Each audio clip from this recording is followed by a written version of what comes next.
힘들게 회사 생활 하시는 분들께 이 영상이 꼭 전달되면 좋겠습니다. 안녕하세요, 브레드 아저씨입니다. 오늘은 조기 은퇴하면 좋은 점 3가지를 알려드리려고 영상을 만듭니다. 원래는 파이어족에 대한 환상을 깨고 싶어서 조기 은퇴하고 안 좋은 점들을 이야기하는 영상을 만들려고 계획했었습니다. 한참 열심히 일을 해야 할 때 이렇게 유유자적하게 지내는 게 사실 좋기만 한 일은 아니거든요. 그런데 동료분 연락을 받고 완전히 주제를 바꿔서 이 영상을 만듭니다. 힘들게 회사 생활 하시는 분들께 이 영상이 꼭 전달되면 좋겠습니다. 언젠가 우리 모두 회사와 이별하는 날이 반드시 옵니다. 회사에서 나는 진짜 내가 아니에요. 이건 잠깐 옷을 빌려 입고 하는 역할극에 불과할 뿐입니다. 그렇기 때문에 회사에 너무 몰입하시면 안 됩니다. 회사에서의 내가 나의 전부라고 절대로 착각하시면 안 돼요. 회사에 회장이 없다고 해도 우리는 충분히 멋진 사람들이거든요. 다시 한번 강조드리지만 회사에 나와서도 얼마든지 멋진 인생 살 수 있습니다. 지금 당장 익숙한 울타리를 벗어나는 게 두려우실 수는 있어요. 그렇지만 회사의 일들이 나의 본질을 망가뜨리게 냅두면 안 됩니다. 내가 도저히 견딜 수 없을 때라면 회사라는 전장에서 일부 후퇴하는 것도 충분히 좋은 전략이 될 수 있습니다. 이제 본론으로 들어가서 회사 조기 은퇴하고 좋은 점 3가지를 말씀드리겠습니다. 조기 은퇴의 좋은 점 첫 번째는 훨씬 적은 비용으로도 훨씬 행복하게 살 수 있다는 것입니다. 많은 분들이 회사 나오시기 전에 가장 걱정하는 것이 돈 문제일 것입니다. 매달 들어오는 월급 없이 생활을 어떻게 유지할까 계산이 안 되실 수도 있습니다. 그런데 제가 막상 조기 은퇴해보니 퇴직과 동시에 자연스럽게 소비도 큰 폭으로 줄어들게 되더라고요. 이게 고통스러운 포기가 아닙니다. 은퇴하시게 되면 그동안 돈 들여 했던 이 길들을 스스로의 힘으로 해결할 수 있게 됩니다. 이런 경험이 오히려 저에게는 더 건강한 삶을 살게 해준 과정이었다고 생각합니다. 예컨대 일할 때는 외식을 많이 하시잖아요. 조기 은퇴 후에는 집에서 훨씬 적은 돈으로도 더 건강한 음식 만들어 먹을 수 있습니다. 여전히 칼질도 서툴지만 백 선생님 덕분에 먹고 사는데 아무 지장이 없습니다.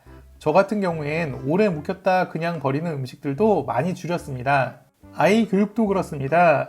애들한테 아무리 교육비 많이 드린다고 해도 나중에 커서 부모한테 감사해야 하지 않는다고 하더라고요.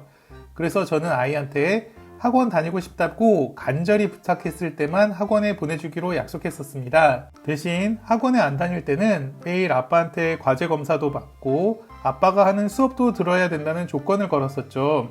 저는 대학교 다닐 때 과외 아르바이트도 많이 해서 초등학생 아이 하나 가르치는 건 일도 아니거든요. 그렇게 학원비 들이지 않고도 공부 못한다는 이야기 안 듣고 잘 자라고 있습니다. 또 돈 쓰는 것이 줄어든다고 삶의 만족이 결코 줄어들지도 않습니다. 조기 은퇴 후에 여가 시간의 만족도도 훨씬 높아지고 일의 효율도 높아졌습니다. 주중 오전 시간에 뭐 하러 나가면 붐비는 장소가 없습니다. 줄 서서 오래 기다릴 필요도 없고 더 친절하고 좋은 서비스를 받을 수 있습니다. 얼마 전엔 아이 생일이라서 놀이공원에 갔었어요. 그때도 대부분 놀이기구를 줄도 하나 안 서고 탈 수 있었습니다. 그런데 심지어 평일에는 할인받고 이용할 수 있는 것들이 엄청 많아요. 제주도 1년살이 할 때 주말에 20만원 넘는 비행기 값이 평일엔 5만원도 채 안 되게 변하더라고요. 호텔 뷔페 같은 데도 저녁 주말보다 평일 점심이 훨씬 싸고 좋았습니다. 이런 게 익숙해지니까 주말에는 오히려 집에 가만히 있게 되더라고요. 굳이 사람 많은 데 가서 사서 고생할 필요가 없다는 생각이 들게 합니다. 조기 은퇴했을 때 더 적은 돈으로도 훨씬 행복해질 수 있는 이유를 이해하실 수 있겠죠? 두 번째 좋은 점은 무슨 일을 하든지 이젠 더 이상 쫓겨서 하지 않고 즐겁고 재미있는 일만 골라서 할 수 있다는 것입니다. 그리고 심지어 그렇게 한 일이 성과가 더 좋습니다. 저는 은행 취업하기 전엔 행정고시를 준비했었어요.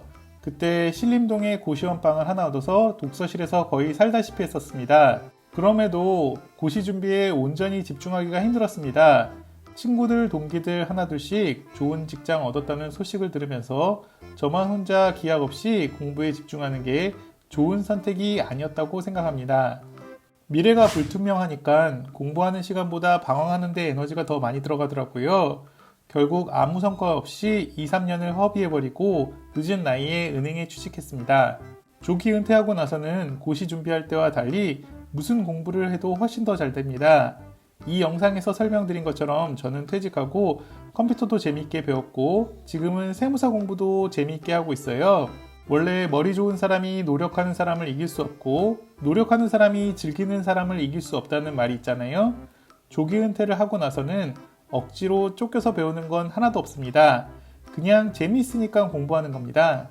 대학교 다닐 때 처음 회계원리 수업을 듣고 C학점을 받았었어요. 그땐 모든 게 다 생소하고 재미도 없었는데 지금 다시 공부하는데 너무 재밌습니다. 은행에서 했던 일들이랑 사회 경험이 겹치면서 훨씬 피부에 와닿게 회계, 세무, 법률, 경제학들을 다시 배우고 있는 셈입니다. 이게 저만 그런 게 아닐 거예요. 조기 은퇴하시고 무슨 일이든 새로 준비해 보시면 경륜도 늘었고 마음의 안정도 생겨서 젊었을 때보다 훨씬 더 잘 해내실 수 있을 겁니다.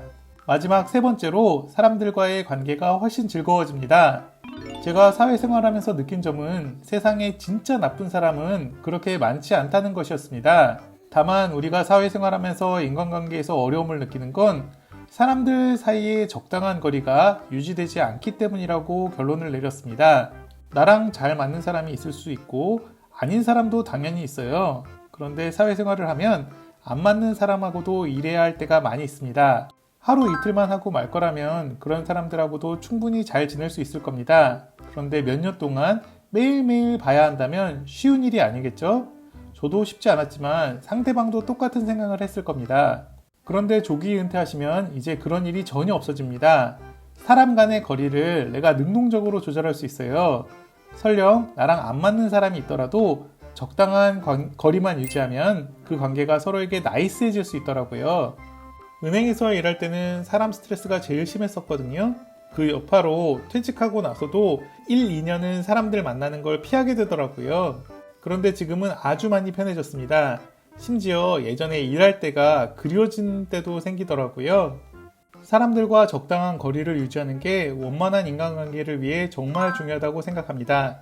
조기 은퇴하시면 인간관계도 금세 회복되실 겁니다. 이번 영상에서는 조기 은퇴하고 나서 좋은 점 3가지를 말씀드렸습니다. 회사는 많은 사람들을 먹여 살려야 하기 때문에 필연적으로 전쟁터가 될 수밖에 없다고 생각합니다. 아직도 가끔 출근하는 꿈을 꿔요. 예전엔 그게 악몽일 때가 많았는데 요새는 오히려 웃으면서 깰 때가 많아졌습니다.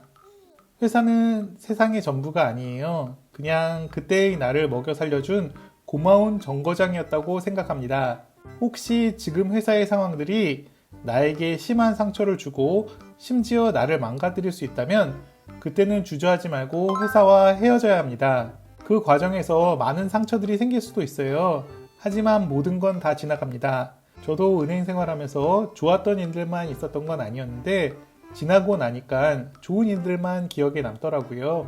이 영상 봐주시는 구독자님들도 아무리 힘드시더라도 언젠가 지금 이 순간을 그리워할 날이 올 수도 있다는 걸 잊지 마셨으면 좋겠습니다.